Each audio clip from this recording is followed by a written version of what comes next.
हल्द्वानी से सटे गोलापार स्थित national association for the blind school के 10 दिव्यांग छात्र इस बार अपने पहले मत का इस्तेमाल करेंगे, जो कि अभी उम्र के 18वें पड़ाव में पहुंचे हैं।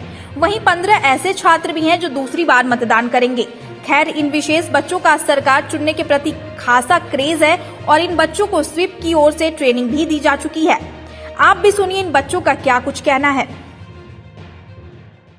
गुड मॉर्निंग, मेरा नाम भावना है और मैं कक्षा 12 में पढ़ती हूँ और मैं भी 18 वर्ष की आयु पूरी कर चुकी हूँ और मुझे बहुत खुशी है कि मैं भी एक मतदाता बन चुकी हूँ और मैं अपनी योग्यता और अपनी इच्छा के अनुसार एक अच्छी सरकार चुन सकती हूँ, जिससे कि वो हमारी सहायता करे। हमारी ही नहीं बल्कि पूरे समाज में जितने भी नागरिक हैं, सभी असहाय लोगों की, सभी गरीब लोगों की सहायता करें।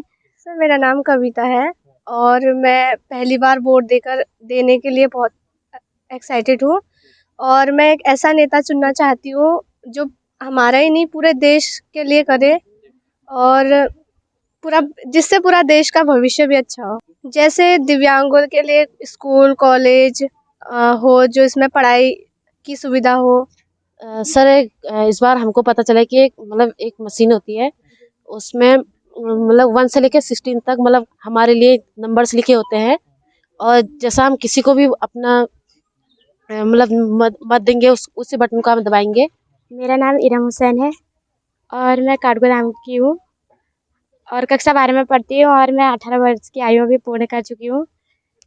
और मेरा यह कहना है कि जिसको हम वोट दे रहे हैं, तो जो हमारा विधायक है वो हम पूरे समाज के लिए और दिव्यांग के लिए मूलभूत हमें सारी हमारी आवश्यकताओं की पूर्ति करे।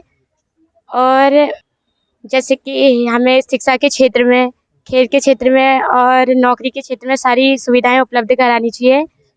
और जैसे कि हम एग्ज़ाम देने जाते हैं तो उसमें भी हमें राइटर की प्रॉब्लम होती है, तो उसमें भी हमारी हेल्प करनी चाहिए। तो मैं यही चाहती हूँ। और पहले मैं सोचती थी कि मैं मतदान देने नहीं जाऊँगी, लेकिन अब जब से मैंने वोटर आईडी वाली मशीन देखी परसों से, तो तब मुझे लगा कि हाँ, मुझे भी वोट देना चाहिए।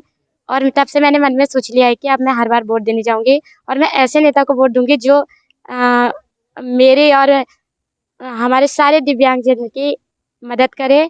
सर, पहले इसलिए सोचती थी क्योंकि मैं सोचती थी कि शायद हम दिव्यांग भी वोट नहीं दे सकते, क्योंकि वहाँ क्या पता हमें किन-किन समस्याओं का सामना करना पड़े। लेकिन परसों जब मैंने वो मशीन देखी, तो अब जितने भी मेरे मन में जितने भी प्रश्न थे वो उन सबका ही हल मिल गया है और सारी समस्याएँ पूरी हो चुकी हैं। इसलिए मैंने परसों से सोच लिया था कि अब मैं भी हर बार वोट देने जाऊँगी। मेरा नाम अभिषेक सिंह कनवाल है और मैं अल्मोड़ा से हूँ। अभी इसी वर्ष मैंने 18 साल की आयु पूर्ण की है और मेरा पहली बार है कि मैं मत डालने जाऊँगा।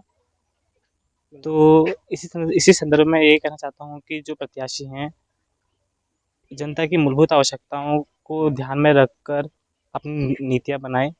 वो एक नागरिक भावना जो लोगों के मन में आती है देश के प्रति, अपनी सेवाएँ दें। जो नेता हैं वो सभी अपने दल में रहें और उसी दल की विचारधारा को लेकर आगे बढ़ें।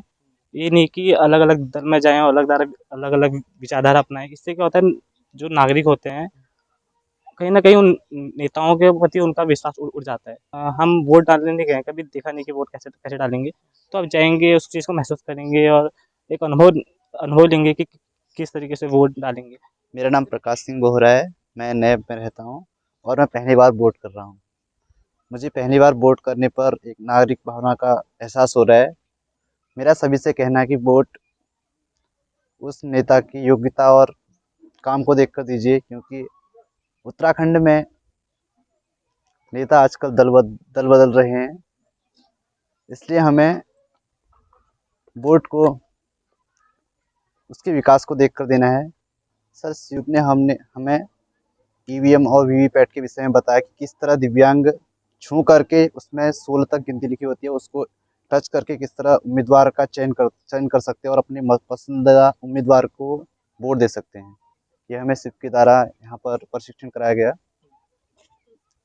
सर, मैं कहना चाहूँगा कि जो भी उम्मीदवार हमारे क्षेत्र में है, उसको विकास की जो मूलभूत जनता की जो मूलभूत ज़रूरतें हैं उसको ध्यान रखना चाहिए। और जहाँ तक दल बदल की बात है, उत्तराखंड में आजकल दल बदल चल रहा है। मैं कहना चाहूँगा कि घास हमेशा उस पत्थर पर उगती है जो स्थिर रहता है, उस पत्थर पर नहीं जो इधर उधर लुढ़कता रहता है। इसलिए नेताओं को भी एक दल में रहना चाहिए। ऐसा नहीं है कि सत्ता की भोग के लिए दल बदल करें, ऐसा उचित नहीं है। मेरा नाम ज्योति नौला है। मैं अधीक्षिका नैब सीसीआई से हूँ और यहाँ पे अभी 20-25 बच्चे ऐसे हैं जो इस बार वोटिंग करने के लिए जाएंगे, जिसमें से 10 बच्चे ऐसे हैं जो फर्स्ट टाइम जाएंगे और उन सभी के लिए स्वीप ने यहाँ पर मिलकर एक प्रशिक्षण किया है बच्चों के लिए, जिससे वो किस तरीके से वो वोटिंग करने जाएंगे, वहाँ पर वो कैसे ब्रेल लिपि के माध्यम से अपना नेता खुद से चुन पाएंगे, इसके लिए उन्हें यहाँ पे प्रशिक्षित किया गया। और उसे कराने के बाद अब बच्चों में काफ़ी हद तक डेवलपमेंट है कि वो अब अच्छे से इजीली कर लेंगे अपना वोटिंग। और उनको रही बात उनको यहाँ से वहाँ पर वोटिंग बूथ तक लेकर जाने के लिए, तो सभी बच्चे यहाँ पर यहीं पे पास में ही हमारा वोटिंग बूथ है, तो यहाँ पर उन्हें बस लेकर जाएंगी, जिसके माध्यम से वो आसानी से अपना वोटिंग कर सकते हैं।